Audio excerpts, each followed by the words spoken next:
Anyway, ladies and gentlemen, welcome again to another one. Hear me I say, last night, if you guys watch my live, I requested that the PMP do what they did today. Come around 12 o'clock, 11 o'clock, and do a press conference and debunk some of the lies that was told by Andrew Holness. And here we are, ladies and gentlemen. You understand? I want to give a big special big up to Senator Donna Mottley. Oh my God, she came in with the hammer. All of her points were profound in this press conference and need to be echoed and resonated all over Jamaica. For all those undecided voters, please listen to Donna Mottley. All right, let's get into it.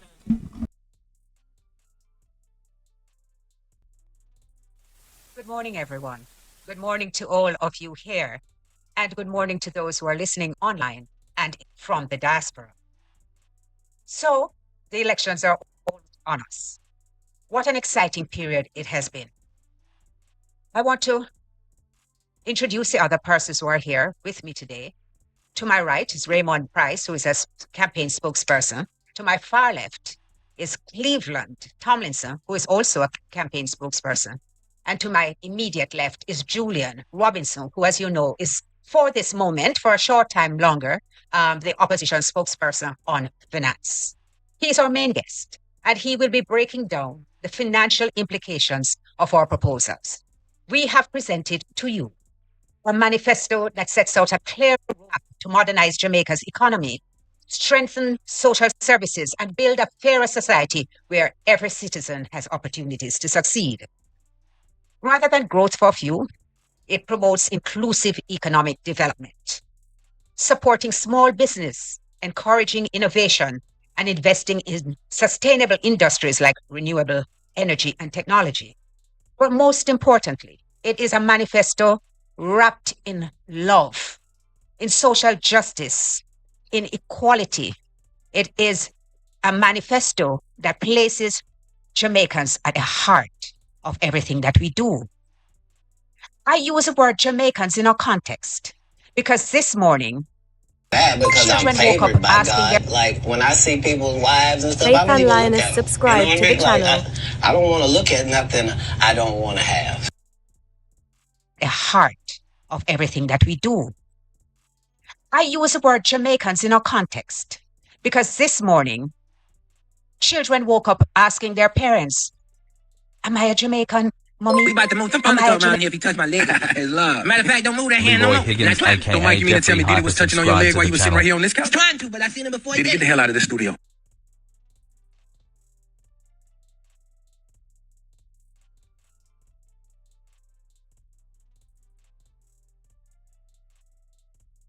Jamaican daddy?" Adults went to bed last night confused as to what asking their parents text of everything that we do.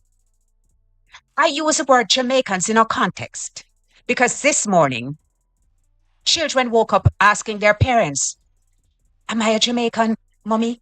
Am I a Jamaican daddy?" Adults went to bed last night confused as to what exactly the Prime Minister meant when he said you can be born here and not a Jamaican. This is the most concerning word, the most concerning statement that came out of that debate when you watched your leader, the leader of the country, throw shade, throw dirt in the face of every Jamaican who values this country of their birth. The most important thing to all of us is to be able to say, "I'm an Banya, I'm an Anya," just proudly declaring that we are Jamaicans. For this reason, it even highlights more the fact that our leader, Mark Golding, Marky G, presented his birth certificate and showed everywhere, all over the world, that he was born in Jamaica, shattering the myth on which the Jamaica Labour Party has framed its campaign, a campaign which is embedded in racial hostility, which defies our motto "out of one people," and which is in the slap of the face of every well-thinking Jamaican. I am a Jamaican. I am born here. I value it. and I will not make the words of one person try to strip me of my identity. So we have 4 days of campaigning left.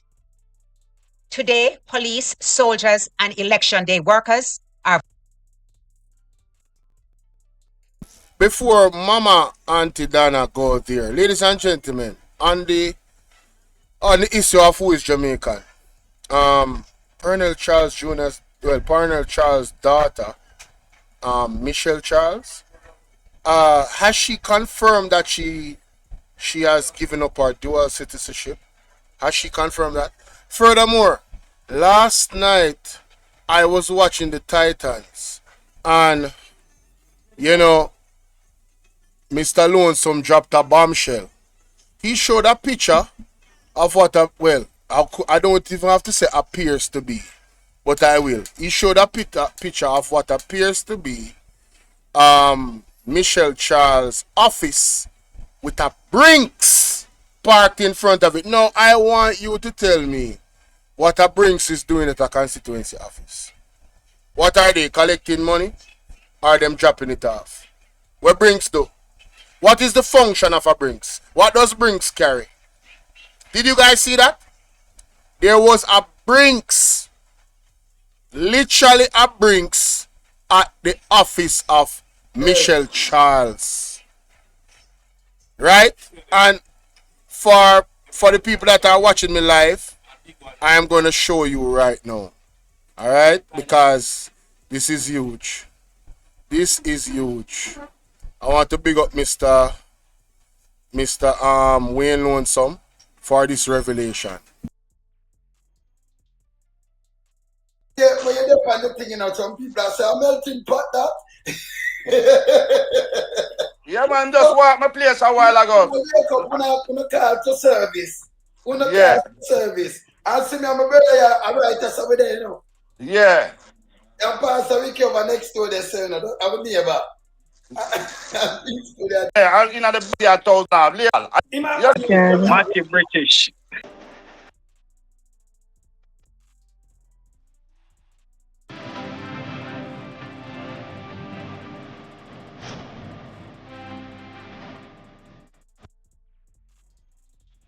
Yeah. Not even breaking news, people. What's a breaking news? More to look on the screen. Good. You know what this? When you're not gonna believe this. When you see that, so I want that when you can't see us, so Illuminati.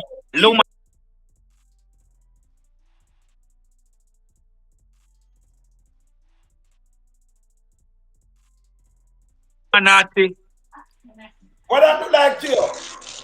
Look like a brinks. Beryllium Trump. Beryllium Trump. People, this is Micheal Charles' office since evening. Micheal, this is done at Port Marant. You don't know the brinks are going to fear office. Remember tomorrow, police and who for a vote. And yet still brinks drive up in a fear seater. So she can't say that. Remember, you know, you can't say we can't drive up and take it. So what? Micheal, I said about the money that the brinks to give up to buy a boat. Nobody vote this. I buy them a buy a boat. It not work, you know. Remember that sure. Remember, see there is a bring. Remember we just capture this in a Micheal. See that? You used to say that car we are capture it out. Remember the eagle there everywhere, you know. When you see what they bring to people, what them are going to tell we say? Eh? I know I know. So, ladies and gentlemen, like I said, them have bigger issues. Alright? Them have bigger issues. That is a brinks, allegedly. I just like to say allegedly, because I know them stay. Allegedly parked up at Micheal Charles' campaign office or head office, constituency office. What is a brinks doing there? Anybody? What is a brinks doing there? The day before, the police officers are to go, and the soldiers and everybody is to go. Could it be that they're buying votes? Could it be that the brinks come drop off money? Could it be? I'm just asking. These are critical questions because this is odd. But I digress. I just wanted to throw that in there. Her dual citizenship, we have not seen any evidence of her denouncing it. And under the law, if she is a dual citizen and she hasn't given it up, she should not be running in this election. It is illegal. It is unconstitutional. It is against the law. Moving on. Let's continue with Mrs. Donna Scott Mottley. Concerns have arisen, which I will ask Raymond to address. Thank you very much, Donna, and good morning to everybody viewing and listening. We place it as a grave concern. Nothing deeper than that just yet. The reports across the island of bomb threats, which have caused a great strain on the security forces, must be contemplated as a possible ploy to disrupt the smooth voting process for police officers, soldiers, and election day workers, among others. One wonders if this is a coordinated attempt to suppress votes. Our men and women of our security forces, our first responders, are dedicated professionals who will always respond to protect and reassure. They too, as citizens of Jamaica and on the voters list, have a right to exercise their franchise. And it would be a new departure and a new low were it to one day be revealed that, as TVJ now reports, there appears to be a coordinated bomb threat at several PICA and other government offices across the island. The Jamaica Fire Brigade told TVJ, Radio Jamaica News, that there are bomb scares, at PICA offices in the corporate area, Montego Bay, Mandeville, Maypen, and Port Antonio. The Commissioner of the Fire Services, Stuart Beckford, told their news center that other government offices, including the Ministry of Local Government, the UDC on Ocean Boulevard, JAMPRO, and the National Housing Trust, are also affected. We would call upon well-thinking citizens to abhor this development, and we extend our prayers and our support to the men and women of the security forces who will, as I said earlier, always respond to protect and reassure. Thank you, Raymond. Julia, did you want to say something on that score? I just want to encourage the members of the security forces to remain patient. You will be able to vote. Some of you have to go to respond to these threats, which appear to be coordinated hoaxes. But there's an assurance that you will be able to exercise your franchise today. So I don't want anyone to be this deliberate attempt to create confusion to deter anybody today from exercising their right to go out and vote. I really want to frankly add my thanks to the members of the security forces, knowing that they serve and protect. We respect these sacrifices which they make, but we also know that Jamaicans are resolute about exercising their franchise. And I encourage everybody who is listening today to remember that on September 3rd, do not let anything stop you from going out to vote. You must vote. And voting for Jamaica and Jamaicans, those of us who were born here, with our birth certificates in our hand, means you are to put your X beside the head. So, Julian.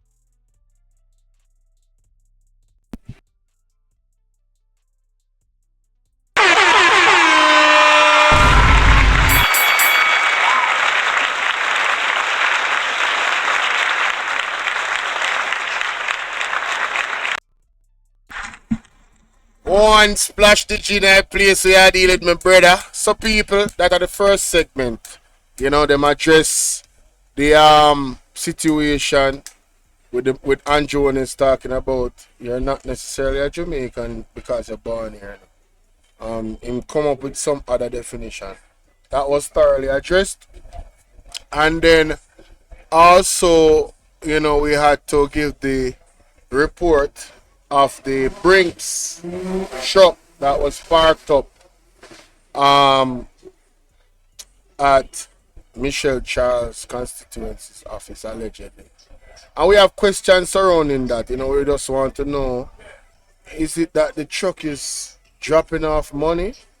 The beryllium truck is dropping off money, or is it picking up money? What is happening with that truck? But we're going to march on to progress like my brother Splash DJ has said, and we're going to move on. Those are some of the key issues there in the first segment. Yes? Let's move on.